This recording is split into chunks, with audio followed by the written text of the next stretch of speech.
What are we talking about? Sea of Thieves? I don't know. That's the most successful new IP for Microsoft this generation. What else? What are we talking about? What are the other ones on this list? Record? Halo. Okay, Record. Record's not the number one.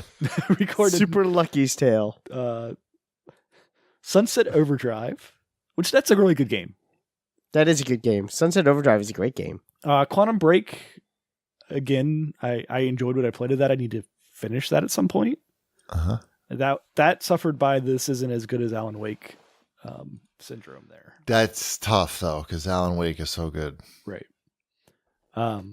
And yeah, I'm... Okay, so have any of you guys played any more Sea of Thieves since the last time we talked? Have you played it at all, Ship? I have not played it at all. Wombat, you haven't jumped in? It's not really. I played. I have no reason to jump in. I don't know why. I mean, I've been playing with Ty, and it's fun. It's fun for me to be able to play with him in the same room. You could also play Injustice 2 with him.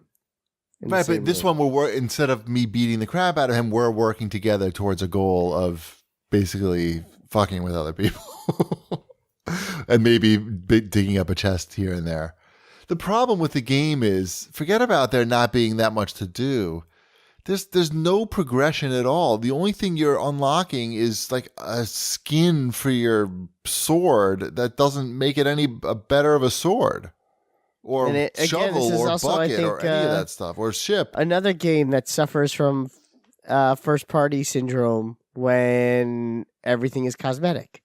Because what's the point of buying a new hat if you never see your hat? What's the other game? We just talked about it. It's called Far Cry. Oh. We talked about it for like 30 minutes. Well, but the difference is that's not the whole game. There's literally Well, nothing. yeah. I mean, the problem in Far Cry, it's not that big a deal because it's a small part of a larger game.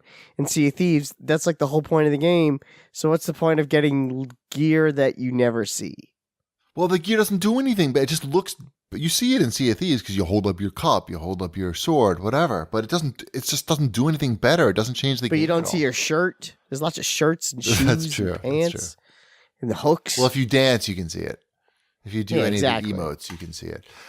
I have fun with, but they're gonna.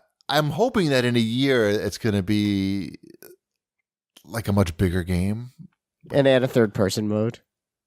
That's the least of the problems, though. It's just that there's not much game to the game. No, there is no game in that game. Because even if you're getting killed, like as long as you're not losing chests, there's really nothing happening in the game. If you're not turning in chests or losing your own chests, there's really nothing happening. It doesn't matter how many times your ship gets sunk.